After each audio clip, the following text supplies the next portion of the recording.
자, 할인 대상인지 아닌지 출력해달래요. 뭐 나이가 19세 이하이거나 60세 이상이면 할인 대상이라고 하네요. 그러면 문제만 사실 잘 읽어보면 여러분들 문제를 풀 수가 있어요. 뭐 요거는 뭐 개념이기 때문에 논리연산자 개념 다 했던 거죠. 뭐 요거는 여러분들 참고하시면 되고요. 지울게요. 필요 없기 때문에. 자, 문제 시작에서 문제를 풀면 되는 거예요. 자, 여기 보면 스캔F라는 게 갑자기 뜬금없이 등장합니다. 이게 지금 뭔지 몰라도 나중에 제가 요거에 대해서 깊게 설명을 드릴 건데, 자, 여러분들 이 stdIU가 뭐라 했죠? 표준 입출력에 관한 모음이라 했잖아요. 표준 출력은 뭐예요? printf죠. 표준 입력이 바로 scanf예요. 표준 입력이. 이렇게 입력을 받으면 여러분들 이렇게 이게 뭔지 이 포맷이 뭔지 몰라도 괜찮아요. 이렇게 쓰게 되면 여러분들이 입력한 내용을 여 변수에다 저장을 시켜줍니다. 그 정도만 여러분들이 이해하시면 돼요. 그래서 이렇게 하게 되면 뭐 이거 주석 풀어볼 수 있겠죠? 자, 실행해 볼게요. 자, 실행을 하게 되면 커서가 이런 식으로 오른쪽에 깜빡깜빡거려요. 이렇게. 그러면 제가 10을 입력해 볼게요. 10 입력하고 엔터 치면 이렇게 나오는 거예요. 왜요? age 변수에다가 이 값을 저장해 줬기 때문에. 그러니까 요게 지금 뭔지 몰라도 요게 포맷이다라는 정도만 알고 요거에 대해서는 나중에 제가 깊게 설명드릴 날이 오니까 이게 표준 입력이구나 라는 정도만 알고 넘어가시면 돼요. 근데 참고로 스캔F 쓰시려면 여러분들이 스캔F 쓰려면 얘가 무조건 따라와야 돼요. 얘가 안 따라오면 오류납니다. 이거는 왜 그런지는 나중에 설명드릴 건데 안 쓰면 오류나요. 그냥 그렇게만 아세요. 그래서 얘랑 세트로 가져야 돼요. 그러니까 스캔F S라는 게 있는데 사실 스캔F S는 잘 안 씁니다. 이렇게 쓰는데 잘 안 써요. 굉장히 이제 별로 좋지 않기 때문에 메모리 비효율적이어서. 그래서 얘를 쓰는데 얘를 쓰려면 비주얼 스튜디오에서 뭐라고 합니다. 그래서 어쩔 수 없이 얘를 붙여줘야 돼요. 그래서 뭐 이거를 외울 필요는 없어요. 그냥 쓸 때마다 요거 그냥 찾거나 제가 올려놓은 거 그냥 여러분들이 복사에다가 붙여 쓰면 됩니다. 자, 여튼간에 문제 시작 보면 여튼간에 이제 뭐 이거 뭐 그냥 그대로 문제 읽고 푸시면 되는 거예요. 나이가 19세 이하. 그러면 어떻게 하면 되는 거예요? 구현 시작해서 나이가 age가 19세 이하라고 하니까 이렇게 쓰면 되겠죠? 자, 19세 이하이거나랑 60세 이상이라는 거는 둘 중에 하나라도 만족하면 할인 대상이라는 거잖아요. 그렇죠? 그럼 둘 중에 하나라도 만족할 수 있는 연산자가 뭐가 있죠? 5월 연산자. 5월 연산자에 쓰면 되겠죠? age가 60세 이상. 이때는 뭐래요? 할인 대상이라고 하잖아요. 할인 대상입니다. 이렇게. 자, 이런 식으로 써주면 되겠죠? 자, 그 다음에 이게 아니면 할인 대상이 아닌 거니까 여기다 어떻게 쓸 수 있는 거예요? age가 20보다 크거나 20 이상이라 할게요. 20 이상이거나. 자, 얘 같은 경우는 둘 다 만족해야 되니까 엔드 연산자 쓰면 되겠죠? age가 또 60 미만이거나. 이때는 할인 대상이 아닌 거니까. 할인 대상이 아닙니다. 이런 식으로 써주면 되겠죠? 자, 한번 실행해 볼게요. 정상적으로 잘 되는지. 제가 나이를 한번 입력을 해보겠습니다. 뭐 20. 자, 20은 할인 대상이 아니죠? 그래서 할인 대상이 아닙니다. 정상적으로 나오고. 그 다음에 한 번 더. 자, 이번에는 15를 입력해 볼게요. 그러면 할인 대상입니다 라고 이런 식으로 정상적으로 출력이 되는 거죠. 그러니까 값을 여러분들이 바꿔가면서 여러 번 출력을 해보는 거예요.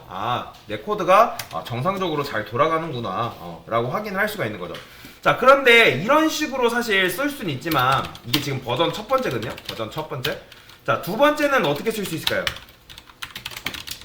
굳이 이렇게 쓰지 않아도 이런 식으로 쓰지 않아도 어차피 할인 대상이 아니면 할인 대상이면 할인 대상이 아닌 거니까 굳이 이거를 체크할 필요가 있다 없다? 없기 때문에 여기를 else if로 묶어주시면 되는데, 근데 이렇게 하면 얘가 참이 아니면 당연히 얘로 내려와서 참인지 거짓인지 판단한단 말이에요. 그러면 이지선다기 때문에 둘 중에 하나가 정답이잖아요. 굳이 정답인지 아닌지 체크할 필요가 있다 없다? 없기 때문에 여기다 else 이렇게 써주면 되겠죠.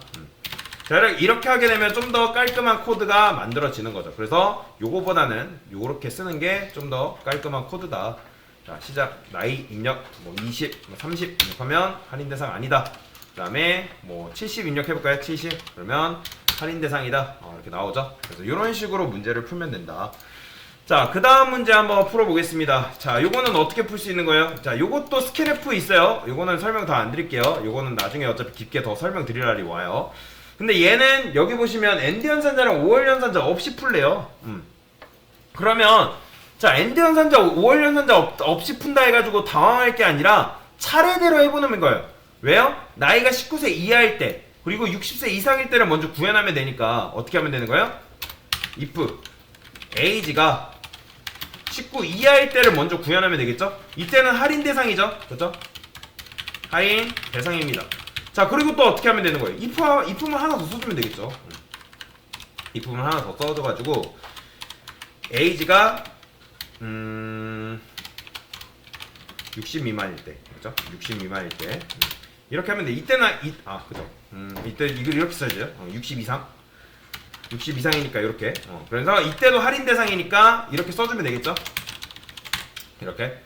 자, 그 다음에 이거 아니고 이거 아닐 때는 할인 대상이 아닌 거니까 또 어떻게 해주면 되는 거예요?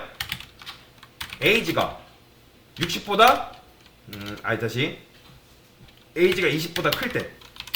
그 다음에 자, 조건문 안에는 조건문 하나 더 써줄 수 있습니다. 어떻게? age가 60 미만일 때는 할인 대상이 아닌 거니까 이런 식으로 써주면 되겠죠? 할인 대상이 아닙니다. 이런 식으로 써주면 되는 거예요. 이렇게. 자, 그러면 어쨌든 참 얘는 이제 요거의 조건이 부합하면 얘가 실행되는 거고 이 조건이 부합되면 얘가 실행되는 거죠. 근데 얘 같은 경우는 어떻게 실행되는 거예요? 만약에 얘가 참이에요? 그러면 여기로 내려옵니다. 근데 만약에 얘가 거짓이에요? 그러면 얘를 실행시켜주지 않는 거예요. 얘는 어떨 때 실행된다? 요것도 참이어야 되고 요것도 참이어야 돼. 둘 다 조건이 맞아야지만 얘를 실행시켜주는 거예요. 자, 실행해볼게요. 나이를 입력해주세요. 제가 한 15 입력해볼게요. 15는 할인 대상이니까 할인 대상입니다. 나오죠. 자, 그 다음에 하나 더. 이번에는 65. 자, 할인 대상입니다. 정상적으로 나오고요. 그 다음에 30도 입력해볼게요. 30은 할인 대상이 아니죠. 할인 대상이 아닙니다. 라고 정상적으로 출력이 되는 걸 볼 수가 있죠. 자, 이런 식으로 풀 수 있는데 하나 더 풀어볼까요? 요거를 좀 더 깔끔하게 풀 수 있을까요? 네, 있죠. 어떻게? 요게 이제 버전 1. 첫 번째 버전이라면 두 번째 버전은 이런 식으로 풀 수 있겠죠? 어차피 할인 대상이면 아까도 말씀드렸던 것처럼 할인 대상이 아닌 거잖아요. 그럼 얘를 어떻게 하다? else if로 묶어주면 되는 거죠. else if로.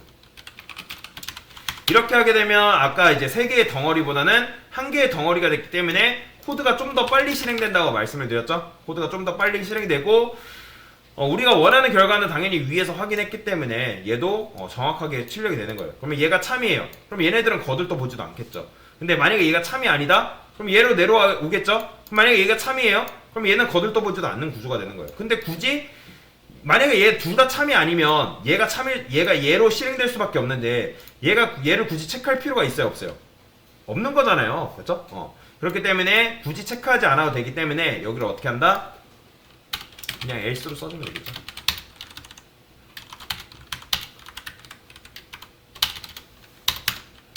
이런 식으로 이렇게 쓰게 되면 좀 더 깔끔한 코드를 여러분들이 만들 수 있는 거죠. 굳이 엔드 연산자랑 5월 연산자 쓰지 않아도 이런 식으로 여러분들이 문제를 풀 수가 있는 거예요. 그리고 문제를 풀 때 그냥 정답만 찍 쓰고 끝나는 게 아니라 계속 테스트를 해봐야 됩니다. 왜냐면 여러분들이 테스트를 안 하게 되면 내가 코드를 만들었어도 테스트를 거치지 않으면 그 코드가 빗나갈 경우가 있어요.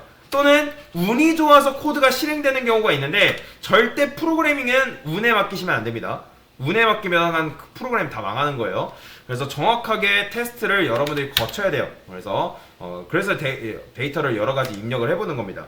그래서 여튼간에 이런 식으로 문제를 풀면 되는 건데 당연히 여러분들이 처음부터 이렇게 풀 수 있냐? 그건 아니에요. 당연히 계속 연습하고 또 해보는 수밖에 없어요. 지금 여러분들이 바로바로 머릿속에서 안 나오는 이유는 뭐냐면 안 해봤기 때문에 그래요. 당연히 C 언어를 배우신 분들도 계시겠지만 처음 배우는 분들이 있기 때문에 이게 바로바로 머릿속에 튀어나올 리가 없잖아요. 그러니까 이런 거예요. 여러분들이 만약에 A, B, C, D 해가지고 A부터 Z를 배웠는데 배운 지 이틀 만에 단어를 작성한다? 말이 안 되는 거예요. 왜요? 안 해봤잖아요. 그렇기 때문에 너무 나 이거 왜 이렇게 안 맞지? 그러지 마시고 계속 하나하나 스텝을 밟아 나가면 된다. 스텝 바이 스텝이라 하죠. 그죠? 스텝을 하나씩 밟아 나가다 보면 여러분들도 성장하는 여러분들의 모습을 발견하게 될 겁니다. 그러니까 뭐 이거 못했다 해가지고 이게 너무 어려운데 뭐 어려울 수 있죠. 근데 조금씩 하다 보면 실력이 성장하는 여러분들을 발견하니까 포기하지 마시고 여튼간에 이런 식으로 문제를 하나씩 풀어가시면 된다.